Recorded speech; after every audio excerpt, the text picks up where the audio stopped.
செய்தியாளர் ராஜகுமரன் இணைப்பில் இருக்கிறார். ராஜகுமரன், மாநில நிர்வாகிகள், மாவட்ட செயலாளர்கள், நகர ஒன்றிய செயலாளர்கள், சார்பு அணி நிர்வாகிகள் உள்ளிட்டோர் விஜய் தலைமையில் நடைபெறும் முக்கிய ஆலோசனையில் பங்கேற்கின்றனர். விவரங்களை சொல்லுங்கள்.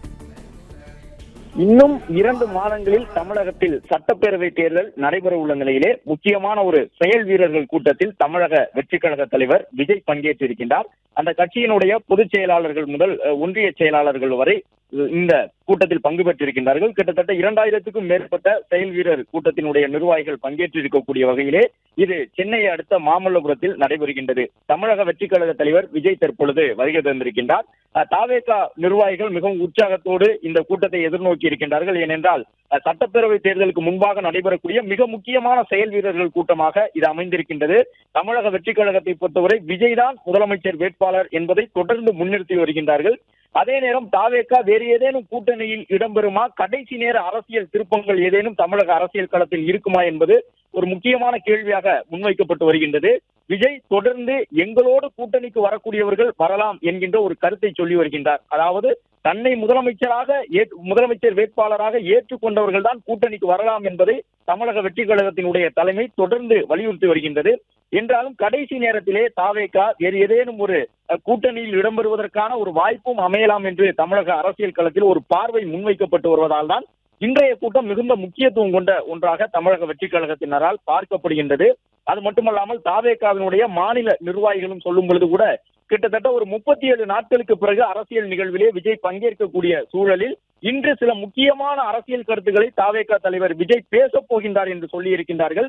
அதன்படி தமிழக வெற்றிக் கழக தலைவர் விஜய் இன்று நடைபெறக்கூடிய இந்த செயல் வீரர்கள் கூட்டத்திலே கூட்டணி தொடர்பாக ஏதேனும் முக்கியமான அறிவிப்புகளை வெளியிடுவாரா என்பதும் ஒரு முக்கியத்துவம் வாய்ந்த கேள்வியாக இருக்கின்றது. ஏற்கனவே தமிழக வெற்றிக் கழகம் கடந்த ஓராண்டுக்கு முன்பாகவே ஆட்சி அதிகாரத்தில் பங்கு கொடுக்க போகின்றோம், விருப்பப்படக்கூடியவர்கள் கூட்டணிக்கு வரலாம் என்கின்ற ஒரு அழைப்பினை விடுத்திருந்தார்கள். ஆனால் தாவேகாவின் அழைப்பை எதிர்பார்க்கப்பட்ட கட்சிகள் இதுவரை ஏற்கவில்லை. அதிலும் குறிப்பாக தேசிய ஜனநாயக கூட்டணிக்கு ஒட்டுமொத்தமாக இந்த அம்மா மக்கள் முன்னேற்ற கழகம், பாட்டாளி மக்கள் கட்சி உள்ளிட்ட கட்சிகள் எல்லாம் சென்று விட்டார்கள். அவர்கள் 3வது அணியாக தாவேக தலைமையை ஏற்றுக்கொண்டு செல்வதற்கான ஒரு அரசியல் சூழல் இருந்ததாக பார்க்கப்பட்டது. ஆனால் தேசிய ஜனநாயக கூட்டணி பலம் பொருந்திய கூட்டணியாக தன்னை நிலைநிறுத்திக் கொண்டிருக்கக்கூடிய நிலையில் தான் எதிர்பார்த்த கட்சிகள் எல்லாம் மாற்று கூட்டணிக்கு சென்றுவிட்ட சூழலில் விஜய் என்ன முடிவை எடுக்கப் போகின்றார்? இது தமிழக வெற்றிக் கழகத்தினுடைய நிர்வாகிகளுக்கு, தொண்டர்களுக்கு ஏதேனும் ஒரு வகையில் மனச்சோர்வை ஏற்படுத்தி இருக்கின்றதா? தங்களுடைய அழைப்பை ஏற்றுக்கொண்டு தமிழக அரசியல் களத்தில் பெரிய கட்சிகள் ஏன் கூட்டணிக்கு வரவில்லை என்கின்ற ஒரு கேள்வி தாவேகாவினுடைய நிர்வாகிகளுக்கு, தொண்டர்களுக்கு, தலைமைக்கு இருக்கின்றதா என்பது இன்னும் சற்று நேரத்தில் தெரிய வரும். அது மட்டுமல்லாமல் தாவேக தலைவர் விஜயை பொறுத்தவரை 2 கட்டங்களாக தற்பொழுது விசாரணைக்கு சென்று வந்திருக்கின்றார். அதன்படி நடைபெற்று முடிந்த சிபிஐ விசாரணையிலே ஆஜராகி பல்வேறு கருத்துக்களை அவர் சொல்லி வந்திருக்கின்றார். சிபிஐ விசாரணையில் ஆஜரான பிறகு விஜய் எதிர்கொள்ளக்கூடிய முதல் அரசியல் கூட்டம் என்பதன் காரணமாக டெல்லி சென்றிருந்த விஜய் 2 கட்டங்களாக சிபிஐ எழுப்பியிருந்த பல்வேறு கேள்விகளுக்கு பதில் சொல்லி வந்திருக்கக்கூடிய சூழ்நிலையில் இன்று அது தொடர்பாக ஏதேனும் கருத்துக்களை சொல்லுவாரா என்று எதிர்பார்க்கப்படுகின்றது. மற்றொரு பக்கம் ஜனநாயகன் திரைப்படம் பொங்கல் வெளியீடாக திரைக்கு வந்திருக்க வேண்டும். ஆனால் ஜனநாயகன் திரைப்படம் திரைக்கு வரவில்லை. அதுவும் தமிழக வெற்றிக் கழகத்தினுடைய தொண்டர்களிடையே, நிர்வாகிகளிடையே சில கேள்விகளை எழுப்பி இருக்கின்றன. அரசியல் கூட்டணிக்கும் இதற்கும் ஏதேனும் தொடர்புகள் இருக்கலாமா என்கின்ற துணியிலே அவர்கள் பல கேள்விகளை முன்வைத்துக் கொண்டிருக்கின்றார்கள். தாவேகாவின் இளைஞர்கள் பலரும் அந்த கட்சியில் உறுப்பினர்களாக இருக்கக்கூடிய இளம் தொண்டர்கள் சமூக வலைதளங்களிலும் ஜனநாயகன் திரைப்படத்தையும் தமிழக அரசியல் களத்தில் தற்போது இருக்கக்கூடிய சூழலையும் ஒப்பிட்டு எழுதி வருகின்றார்கள்.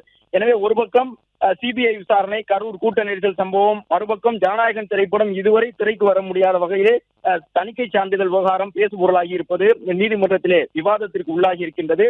மற்றொரு பக்கம் தொடர்ந்து கிட்டத்தட்ட 1.5 ஆண்டுகளாக அழைப்பு விடுத்தும் எந்த கட்சியும் தாவேக தலைமையிலான கூட்டணியை விஜயை முதலமைச்சர் வேட்பாளராக ஏற்றுக்கொண்டு கூட்டணிக்கு வரவில்லை. இந்த சூழ்நிலையிலே தமிழக வெற்றிக் கழகம் எந்த மாதிரியான முடிவை எடுக்கப் போகின்றது என்பது ஒரு பெருத்த எதிர்பார்ப்பை அரசியல் களத்தில் ஏற்படுத்தியிருக்கின்றது. ஒரு பக்கம் திமுக, அதிமுக உள்ளிட்ட கட்சிகள் எல்லாம் தங்களுடைய கூட்டணியை உறுதி செய்து பரப்புரைக்கு தயாராகி விட்டார்கள். அடுத்த 2 மாத காலத்திற்குள் தேசிய ஜனநாயக கூட்டணியில் இடம்பெற்றிருக்கக்கூடிய கட்சிகள் எல்லாம், அதாவது எதிர்க்கட்சி வரிசையில் இருக்கக்கூடிய கட்சிகள் தீவிரமாக தேர்தல் பணியை மேற்கொள்ளப் போகின்றார்கள். இந்த நிலையில் முதல் முறையாக சட்டப்பேரவை தேர்தலை எதிர்கொள்ளப் போகின்ற தமிழக வெற்றி கழகம் எந்த மாதிரியான தேர்தல் அணுகுமுறைகளை கையில் வைத்திருக்கின்றது என்பது இன்னும் சற்று நேரத்தில் நமக்கு தெரிய வரும். தாவேகாவை பொறுத்தவரை முன்னாள் அமைச்சர் செங்கோட்டையன் போன்ற மூத்த நிர்வாகிகள் அந்த பக்கம் இருக்கின்றார்கள். எனவே கடைசி நேரத்திலே தேர்தல் யுக்திகளை வகுப்பதற்கான ஆட்கள் தமிழக வெற்றி கழகத்தின் பக்கமும் இருக்கின்றார்கள். ஏற்கனவே பல தேர்தல்களை எதிர்கொண்டவர்கள் தமிழக வெற்றி கழகத்தின் பக்கம் வந்து சேர்ந்திருக்கின்றார்கள். எனவே தாவேகாவை பொறுத்தவரை எந்த வகையிலும் கூட்டணி கட்சிகள் இல்லாவிட்டாலும் தொண்டர்களோ நிர்வாகிகளோ மனச்சோர்வு இன்றி தேர்தல் பணியாற்றக்கூடிய விதமாக விஜயினுடைய இன்றைய உரைவீச்சு இருக்கும் என்கின்ற எதிர்பார்ப்போடு காத்திருக்கின்றார்கள். பிளே ஸ்டோர் மற்றும் ஆப் ஸ்டோரில் இருந்து பாலிமர் செயலியை QR கோடு மூலம் பதிவிறக்கம் செய்யுங்கள். செய்திகளை உடனுக்குடன் பெறுங்கள்.